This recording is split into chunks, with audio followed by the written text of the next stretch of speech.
Klau, Jēzus manis sajūsmina. Tāpat laikā šokē, bet sajūsmina.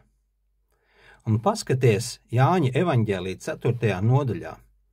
Tur ir stāsts, ko mēs, kas esam ticīgi kādu laiku, jau labi zinām. Jēzus pie akas sarunājas ar samarieti. Bet ievēro 3. pantiņā, pirms šis notikums sākās. Un tur ir teikts, viņš atstāja Jūdeju un atkal devās uz Galileju. Nevis uz Samariju, viņš atstāja Jūdeju un atkal devās uz Galileju. Kas ir Jūdeja? Jūdeja ir pareizā vieta. Ir teikts, ka viņš nāca pie savējiem. Jūdeja ir pareizā vieta. Tur ir pareizie kristieši. Kas ir Galileja? Arī tur ir pareizā vieta. Un tālāk ir teikts, viņam vajadzēja iet cauri Samariju. Kas ir Samarija? Ja mēs paskatāmies vēsturē, tajā laikā Samarija ir nepareizā vieta. Tā ir vieta, ja mēs skatāmies tālāk 9. pantā, kad Jēzus runājās ar šo sievieti, ievēro, samarieti viņam jautā, kā tu jūds būdams? Un ieliec tagad emocijas. Kā tu jūds būdams lūdz dzert man, samarietei? Jo jūdi ar samariešiem nesagājās. Starp jūdiem un samariešiem bija ļoti smags konflikts. Un tur bija etniskās tādas problēmas, un tur bija reliģiskās problēmas. Un vēlāk mēs redzam, kad sievietes saka, mūsējie saka, Dievu jālūdz šajā kalnā. Jūdi saka Jeruzālemē. Kā tad ir pareizi? Jūdi ar samariešiem nesagājās, un sieviete ir šokā, ka Jēzus viņai prasa ūdeni. Jēzus Samarijai vienkārši iet cauri. Jēzum nav mēķis Samarijā apstāties, palikt, tai vienkārši ir jāiziet cauri. Līdzīgi kā tu no Latvijas braukt uz Itāliju, tev ir jāizbrauc cauri Polijai. Vienkārši jāizbrauc cauri, jāsaņemās un jāizbrauc cauri. Un, kad tu skaties tālāk un lasi, tad tur notiek sarunas, un ļoti ātri tās kļūst, kā mēs teiktu, reliģiskas, jeb ticības jautājumiem vērstas.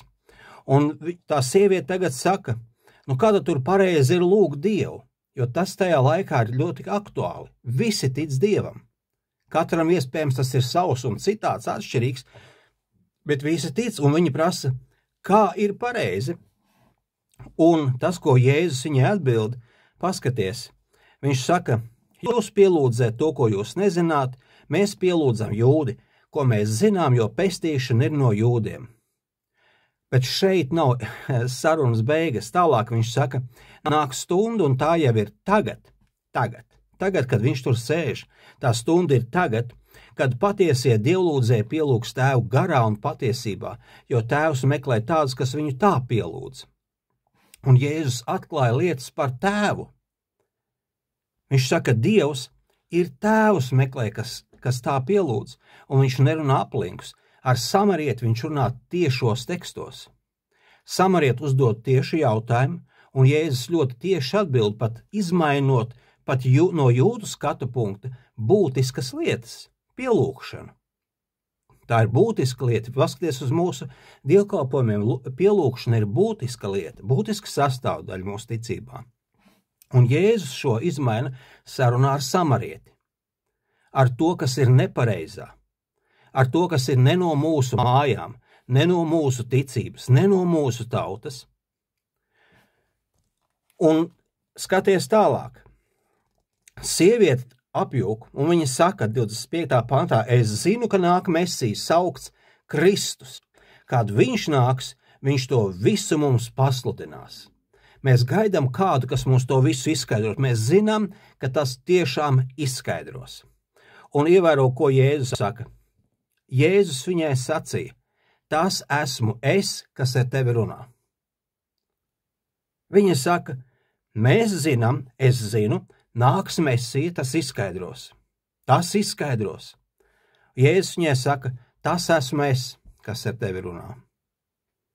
Ļoti tieši vārdi. Ļoti tieši vārdi.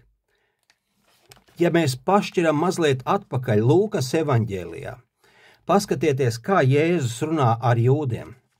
Viņš ir sagūstīts, un tur ir situācija, kad šie te pareizo ticīgo galvenie cilvēki, galvenie sapulcējās vecie, virspriesteri, raksturmācītāji, visas kalpošanas sanāca kopā, vispareizākie, un viņi uzdod jautājumu, ja tu esi Kristus, tas pats, ko samarieti, ja tu esi Kristus, saki mums to, vai tas nav tieši jautājums? Tas ir ārkārtīgi tieši jautājums. Jēzum vajadzēja pateikt, jā, es esmu, ja nē, es neesmu.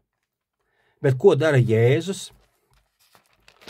67., 68., 69., 70. pants, viņš atbild viņiem tik gari.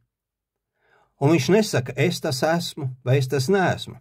Viņš liek tiem domāt. Jēzus saka, ja es jums to teikšu, jūs neticēsiet. Ja es jautāšu, jūs neatbildēsiet. Bet no šī brīža cilvēka dēls sēdies pie varenā Dieva labās rokas. Tad visi jautā, viņi nesaprot. Viņi jautā, šie te galvenie ticīgie, pareizie, tātad tu esi Dieva dēls? Tu esi Dieva dēls? Bet viņš tiem atbildēja, jūs to sakāt. Jēzus neatbild, es tas esmu. Skatāmies Jāņa evaņģēlijā, tur ir nepareizās ticības, nepareizais cilvēks, un Jēzus skaidri saka, tas esmu es. Tas esmu es, viņš labprātīgi atzīstās viņai. Viņa pat neuzdeva jautājumu, vai tu tas esi. Viņa teica, ka tāds būs. Jēzus saka, tas esmu es.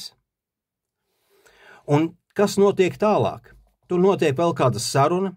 Beigās no tās pilsētas, kur tā kundze ir, atnāk vesels bars ar samariešiem, ar nepareizajiem.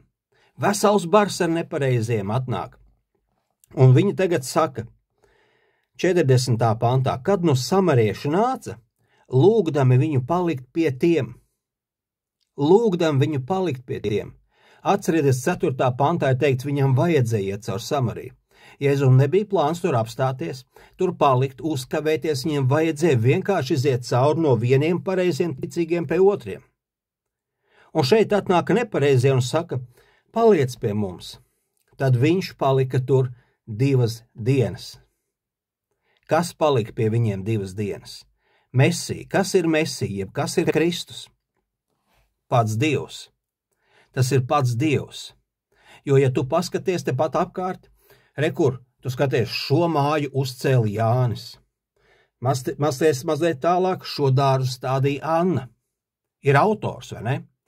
Bet ja tev apstājas blakus Kristus un tu paskaties, tur ir jūra, tur ir saulriets un saulēkts, tur ir daba, tur ir priedes un daudz kas cits, un nostājas Kristus blakus un saka, to radīju es. Tas ir daudz vairāk par jebkuru dārzu, māju un tā tālāk. Ir rakstīts, ka viss ir radīts viņam un priekš viņa. Tas ir viņa. Viss ir viņa. Tas ir pats Dievs, kurš ir radījis galaktikas, miriādus ar miljardiem zvaigžņu. Un gudri to visu salicis kopā. Un viņš stāv šeit pie tiem nepareizajiem, un tie prasa, lai ienāk un paliek. Un pats Dievs iet un paliek 2 dienas. Un kāds ir rezultāts? Un daudz vairāk ļaužu kļūt ticīgi viņa vārdu dēļ. Bet sievietē šie ļauži sacīja, mēs ticam vairs ne tavas runāšanas dēļ, jo paši esam dzirdējuši un zinām, ka patiešām viņš šis te ir pasaules pestītājs. Tas ir tas, kas Mesija ir, pasaules pestītājs. Viņa atzīst, šie nepareizi atzīst. Pasaki, kura pilsēta vēl var lepoties, ka pats Dievs pie viņiem ir dzīvojis 2 dienas, gulējis viņu gultā, ēdis ar viņiem pie viena galda, kopā smējušies, runājuši, kopā varbūt peldējušies. Kura pilsēta vēl? Neviena pilsēta nav aicinājusi Jēzu ienākt, izņemot šī Samarijas pilsēta. Un viņš tur atceļ visus savus grafikus un paliek vienkārši 2 dienas. Es atceros kādu gadījumu, kāds redzams kalpotājs kalpoja kādā draudzē. Un šīs draudzes mācītājs teica, vai tu nevarētu vēl kādā pasākumā man piedalīties, tur briest viens liels pasākums ar varbūt vairākiem simtiem cilvēku. Vai tu nevarētu piedalīties un arī tur ar vārdu mūs dalīties? Un šis kalpotājs uzrunātais atteicās. Viņš teica, es negribu dievkalpojumu. Bet tāpat laikā pie viņa mājās brauc cilvēki, runājās stundām, pusdienu, dienu, 2 dienas. Kopā ēda, runājās, apsprieda. Šis pats kalpotājs, viņam nebija problēmas iesēsties mašīnā un braukt vairākas stundas, lai aprunātos ar vēl dažiem cilvēkiem, vienkārši pasēdēt, paēst pankūkus kopā un aprunāties. Aizbraukt pie nepareizajiem. Aizbraukt pie nepareizajiem. Mans uzmudrinājums tev šodien.